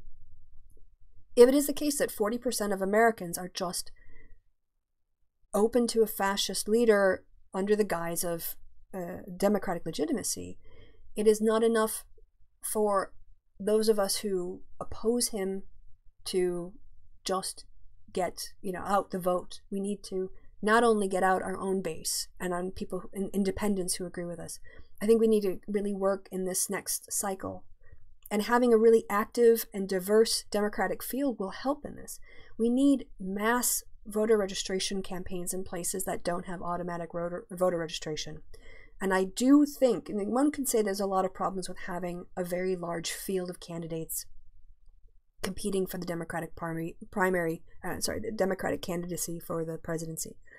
A benefit of having 12 or 15 or 25 people running for president is that now you've got 25 election staff people out connecting with voters. And yeah, it's easy to go out and get the people who are in the voter registration rolls and focus on them, which campaigns do. But because of that competition, I think the primary candidates are going to have to go outside of that traditional pool and start engaging with more people, bringing them into the process. So having all of that, if you have that kind of field work or networking going on across the country, as well as in the early primary states, I hope that we can get more people into the Democratic Party primary process and then through the general, so that it's not, 47% of the country and 40 versus 40% of the country, that it's closer to like 60% and 40, that we can get a real national mandate by getting more people involved in the process to support the check on the Trump presidency by throwing him out of office completely. All right. So then, Seb's just taking the piss. Fluffy Snowcap. I kind of remember that name. All right, I'm going to go through the chat, and then we're going to finish it up. Here's where I'm going to stop umming. It's like an empathy load mismatch. Men don't have to empathize, but women must. Right, Bruce. In their first part of the show, I was talking about studies that show that women have intimate friendships with other women, and men also have intimate friendships with other women. But both women and men report having less intimate relationships with women, and there's an expectation that if you go talk to a woman, she'll be, understanding and compassionate, and then we sort of in that way excuse men from the responsibility socially, not individually, but socially, from those roles, or thinking that to play that role is somehow not masculine. As a taxi driver, I used to pick up many drunk males who couldn't understand why they hadn't gotten off. I explained, you can barely talk, you're blotchy, you smell of stale beer and urine. Yeah, would you fuck you? If you switch it to the around, is that what you're looking for in a partner? I should support Tulsi Gabbard because she's willing to have gray hair like you. Well, I mean, I can certainly have a sort of sympathetic connection, but I don't know if you want to share someone's politics just because you have similar attitudes to displaying gray hair. What woman wouldn't find you irresistible? I don't know who you're talking to there, but yeah, so Seb, no worries, that's fine. Does this stream have a topic, or can Kristi comment on Chris Pratt's defense of the shady church, or did she already? I saw, so someone mentioned before that Dusty Smith has done a video. I haven't had a chance to watch it yet, and I'm going to go and check it out. So I think that, having members of my family who are Catholic, and even, gave money in the donation basket all those years, I don't feel like because they were Catholics they were supporting the rape culture. I think that there's problems with the Catholic Church in the way that it teaches and gets in people's heads and makes them think about things that makes it difficult for people to extract themselves from the church. But I mean, if Chris Pratt is actually actively giving money to a church knowing that they're doing anti-gay stuff, then yeah, I think that's fair enough to call him out on that. So I would, my initial reaction would be not guilt by association, because I don't hold my aunt, who values spiritually the act of communion that she can only get at the altar, like that is very important to her, but I don't conflate her Catholicism with the predatory rape culture the Catholic Church runs. And my first instinct is just because Chris Pratt is a member of a church, that doesn't necessarily mean he's funding it. But if Dusty's video shows that he actively supports it financially, and as a consequence of this financial support they're able to put on these kinds of events, then yeah, I mean, that's a completely valid criticism to raise and to inform your maybe consumer or consumption of his products and his content or his appearances. I grew up listening to German music a lot and had German-speaking family around, says Jamie. It's definitely different. I think you're mentioning about the structures of the sentences and the way it's how it's spoken. Yeah, the syntax of it. Do women as a group do more emotional work than men? Yes. often unpaid. Yes. Bruce, that's definitely been well studied. And the idea of emotional labor is one that it's a feminist critique, and in some ways it's also a Marxist critique. It's about the cost of that kind of labor to family members and supporting other people, acknowledging that kind of effort and energy that women put into relationships and into society, but oftentimes it's not either acknowledged or valued. The Cult of Dusty did a video on Chris Pratt, that's right. James says, you just stink of desperation. No, you don't. Chris Pratt is the hot one who isn't pro-fascist. Pine. Chris Pine is the one who is hot and isn't pro-fascist. I like Chris Pine. There was a very funny Screen Junkies, I think, honest trailers where they had the top 5 hottest Chris's in Hollywood, and it was Chris Evans, Chris Pines, Chris Pratt, one other Chris I can't remember, and Chris Christopherson. It was very, very good. The better Chris, yes. Oh yeah, I feel bad I didn't earn my wrench I paid for it. No, HK, you've been here for a long time. I was just thinking about how grateful I am for anyone who like throws a couple dollars, and it just, I'm not doing this for the money. I do think, you know, it's an expensive hobby, and especially like the podcast, which I have to keep up with, but yes, it's just it's sort of nice. So you didn't buy it. Love the wallpaper. Yeah, exactly. This is in your you did personalize? Must be. I don't know if the background name of it is even, I can't remember the name of it, but it has something to do, if you go in and do oil lamps, you can find it in your Windows background options to be downloaded. Should being a candidate obligate one to support that person that wins if that candidate loses? You mean in a primary general situation? Here's the thing. And this is my take, at the end of the day, it should be about the party, not the person. And so I think candidates that lose have a party obligation to have the person that the other people in the party chose as their candidates to work for them. So I know that primary fights can get nasty, and sometimes you need a couple weeks for things to calm down and for people to recenter emotionally and to orient themselves towards the general election rather than a primary fight. But I personally think, yes, that after, like, I want to say Hillary Clinton, after she lost the nomination, she was a strong advocate. She actively encouraged her supporters to get behind Barack Obama, and she was with him 110%. She did her duty as a loyal party member to advance the candidate the party had chosen, the party members had chosen. Chris Helmsworth, that is the other hot Chris, by the way. Evans, Pratt, who else did I, yeah, Helmsworth and Christopherson. Thank you, some random geek. Parents are Catholic. My mom is very Catholic. Yeah, I've also got lots of Catholic people in my family. James. James, I'm sure there's no disappointment there. What do I think of Germaine Greer? I think Germaine Greer, like a lot of second wave feminists, had some good ideas and then has some really shitty takes. I think the second wavers, again, you know, the second wave people were making progress on the first wave. There were some Okay, thank you. Hold on, everyone. I do a special. You get an e-hug. Wow, thank you so much. Thank you, HK, for your $20 or £20 even worth more. Thank you. Like, not necessary, but you got a special hug for that. What was I talking about again? I got all. Here we go. Oh, Germaine Greer. First wave feminism, white bourgeois women.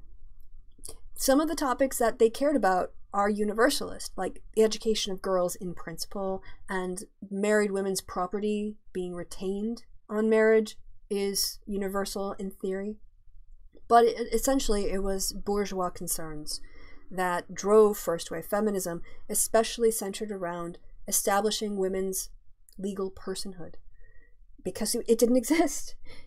So the right to education, the right to earn your own money, the right to keep your money after you're married, the right to have standing in custody cases because men just took kids away from their... We talk about, reforming divorce laws. We forget that until the first wave, that men just always got the kids. They could just take it as punishment for their wives. And establish the right to vote. All of that was the necessary foundations upon which all other feminisms would be built. The second waivers, also white bourgeois, basically women, because again, that's who has privilege in Western societies, expanded the legal fight into the home, into private life, basically saying the personal is political. Everything that is domestic violence is political. It's a crime that's not being acknowledged or punished. Marital rape is political. These are not private issues that are between a husband and his wife. These are societal harms that we are not addressing. And in that way, they did some really important work expanding the scope of what feminism was. Then the third waivers also looked to expand feminism by criticizing the narrow, limited, white bourgeois framework through which first and second wave feminism had been operating. And although there had been good work on lesbian rights and issues from the National Organization of Women back in the 70s, that still was sort of bound up with whiteness and the concern of the white community. And so third wave feminisms was super, super necessary to break that down, make white women self-conscious, or not self-conscious, but self-aware that we have a perspective and we can't impute that experience on anyone else. We need to sit down. We need to listen to Black women. We need to listen to immigrant women. We need to listen to Hispanic women, trans women, disabled women, because we don't know. And then when they talk about the resolutions of their problems and they identify solutions, then it's our job as allies to back them. I don't know how I got off on this tangent, but it was so Germaine Greer. And if you are stuck in the second wave and you don't think these third wave issues are important, or that somehow a category of women can be dismissed, then you're standing in the way. And so I think Germaine Greer made a lot of good contributions, and I think she's got some shitty takes. But I also am not, I don't kind of like keep up with feminist thinkers in that way either. I sort of, I have my own evolving intersectionality that is informed by my feminism, but is certainly being expanded to include other sensitivities to other intersections of oppression that I have heretofore not paid attention to. And part of that was a lack of exposure, and so I'm trying to make up for it now. Emotional work valued in the UK NHS for nursing jobs, just a note. Yeah, definitely. There's a lot of gendered occupations are empathy based. If you look at it, women are more likely to go into counseling, into social work, into childcare, into nursing, teaching. All of these things have a nurture component to them. They're very, very gendered, and that's not to say men can't do those jobs, but they are, in some ways, you say a nurse, you already have that emotional labor that a doctor, connotation with a doctor just doesn't bring along with it. Doctor should be sort of coldly detached, right? And always thinking and analytical and looking for answers. And yeah, having a good bedside manner, but I don't think we associate that role of doctor with, like feeding people or wiping dribble off the sides of their mouths or wiping their asses, keeping them clean and comfortable in long bed stays. But that naturally comes with the idea of a nurse being in a woman's body. You don't get the same backgrounds because you have Lennox. Oh, sad face. I remember a few years ago, Mithril Says, a woman on the radio claiming to be a feminist advocating the use of sexual capital in the workplace. Well, I mean, yeah, you can always have a shitty take. Here's the thing. I mean, if you want to use, say, your sexual capital in the workplace, that's fine. If you're then going to live with the consequences. I mean, it does. I don't want to say it's fine. I've heard from men who talk about women colleagues who kind of use their feminine wiles to get in have a conversation and then, you know, whatever else. And I don't know how much of that is their perception of her motives and how much of it is a deliberate strategy. I think that's also, you know, sexual capital in the workplace. If you're in waitressing, you're encouraged to do that kind of flirting with the customer because it'll get you a bigger tip. So in some ways, you know, there are ways that capitalism has been structured around men in particular and coddling men. The fact that a man can say to a woman, you know, give me a smile, but he wouldn't say that to another man is an example of this. This sort of entitlement that some men feel to positive reactions by women. The service industry, bartenders, waitresses, it feeds into that power cycle. And so the use like Hooters is a perfect example of that. And so, you know, in terms of advocating the use of sexual capital in the workplace, one could say, oh no, that should just never happen. But the fact is that does happen, that women are already encouraged by their employers, by their managers, to use their sexual capital to make their customers happy and keep coming back. So let's acknowledge that and let's have that conversation about the role of that and is it appropriate or not. Because I don't think it is a little bit simplistic to say, oh, women should never use or men should never use their sexuality. You know, maybe in a bar situation at night, whatever else, you know, kind of like a nightclub thing. And if it's playful and fun and everyone just knows the rules, it can be. I mean, I've been in central Wisconsin where the humor isn't always the most sophisticated and everybody joins in.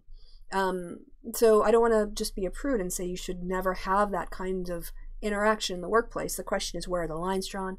Are the staff safe? Are there rules about no touching, no harassment, that kind of stuff?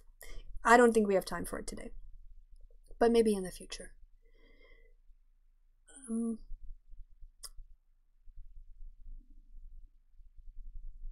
Jermaine Greer went all fucked up and cranky. Yeah, I kind of get that. I feel that this happens. I'm watching the process on how people become conservatives, I think, in my generation, Xers, and maybe people a little bit younger. But I think that, you know, you become what you think is quite progressive and liberal, and probably comparatively, you are open-minded maybe to marriage equality and marijuana legalization in the 1990s. And then you just stop evolving.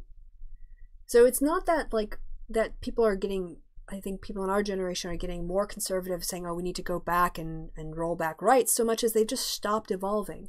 And society's gone past them. And because of their stasis, they start to say, oh, no, things are going too far now. Instead of asking, well, why am I transphobic? Is it rare for politicians to switch parties? Quite. They, Dead Viney says they switch part in your country all the time. In the States, it's quite rare because the parties occupy different political issues. So traditionally, Republicans have owned defense, law and order. They're anti-choice. They're pro-death penalty. Did I mention guns? They're pro-guns. They're anti-union. They're anti-social safety net. Whereas the Democrats are pro-choice and pro-redistribution, social safety net. You know, all. So to switch a party, it's almost like switching your entire value system. And at least in the U.S., what I've found is that politicians will switch parties when the electorate has shifted underneath them and they're reorienting themselves to better map onto their own constituency's value system. So I would never expect a politician in America who changed parties to be doing something brave.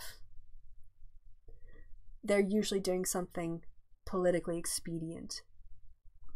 I mean, there can be some people who do it for, you know, purely principle reasons, but the numbers of politicians who have principles, it's pretty small. Some random geek mentioned the Kristiosity Jermaine Greer video and linked that, so you guys can go check that out in the chat. I've been iffy about Jermaine Greer since The Boy came out. I think she's outlived her usefulness. She certainly outlived her boundary pushing.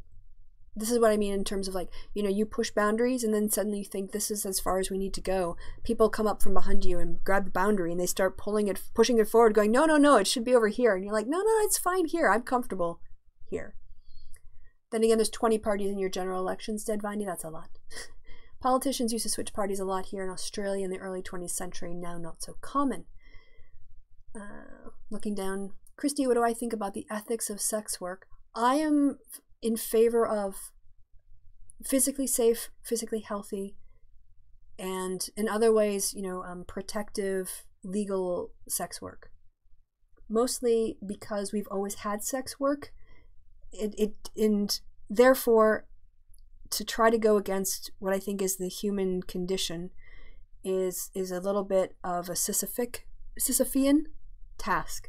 To try to get people to not want to have sex and for that to create a market of supply and demand is silly. So then the question is, how do we make sure that anyone participating is truly doing it on a voluntary basis, that if they have access to health testing and information and health services, that they are in a safe environment, that they feel they can report crimes that are committed, that they have, you know, an ability to be taken seriously if they're raped, for instance, by a client, that the police will treat that as a crime and not as, well, she's just having sex for money, so what does it matter if she didn't consent?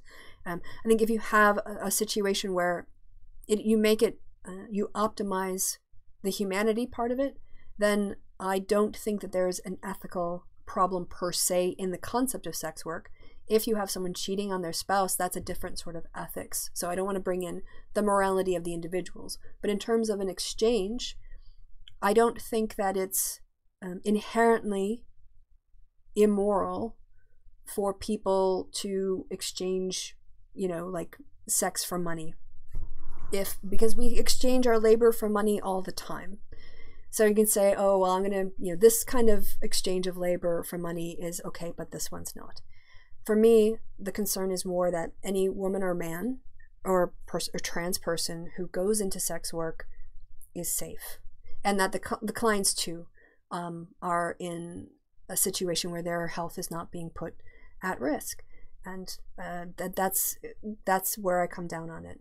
So I'm not interested in regulating everybody's sex life. Thanks for my energy. Oh, do I have energy? You know, my students used to say they left my lectures feeling uplifted, and I taught statistics. So yeah, you're welcome, Bruce. Always like having you around. It's always good to hear from you. Going to go to sleep now. Good night, Amelia. Sweet dreams. Schlaf schön. As they say, nurses are the greatest people in the world. They are. They're like everybody's moms. Elizabeth Warren switched parties. Oh, I didn't realize that. I don't know her political. I know she was, you know, she's been lefty for a while, but I didn't know was it Green to Dem?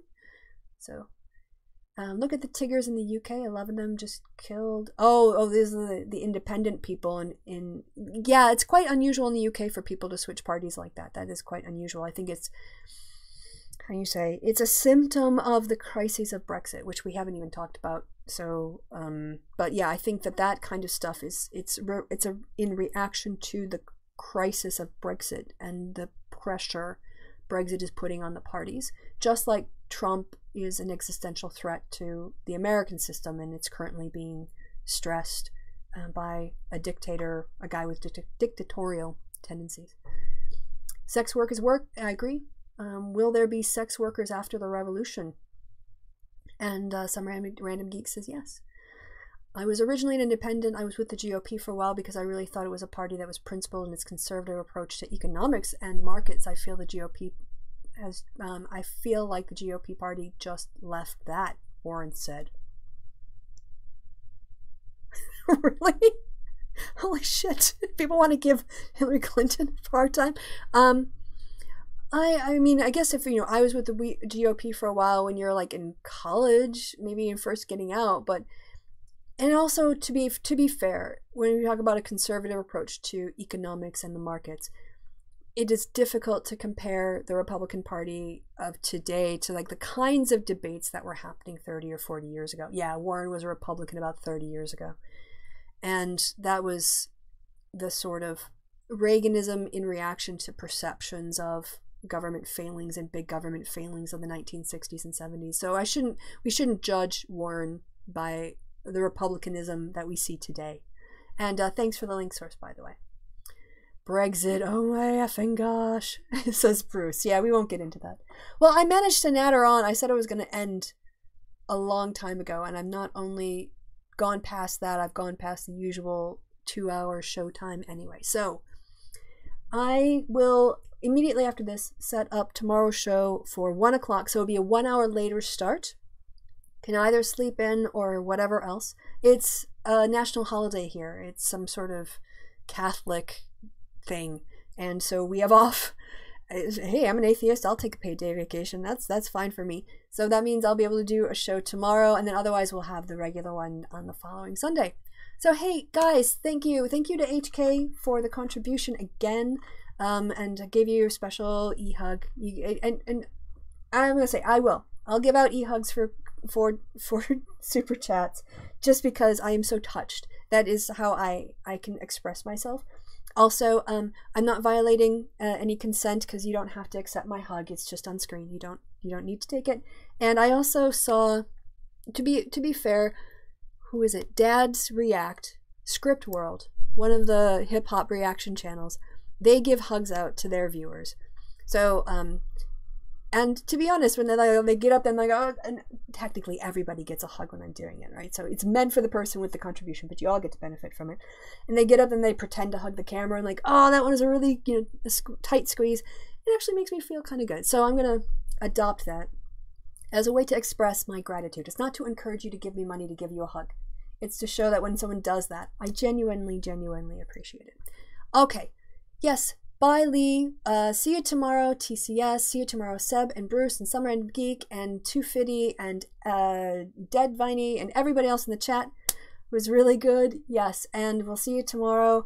I've been Kristi. You guys have been freaking awesome. And we'll see each other in less than 24 hours. Okay. I'm trying to find the stop streaming button and maintain eye contact. This is very difficult. Okay, bye.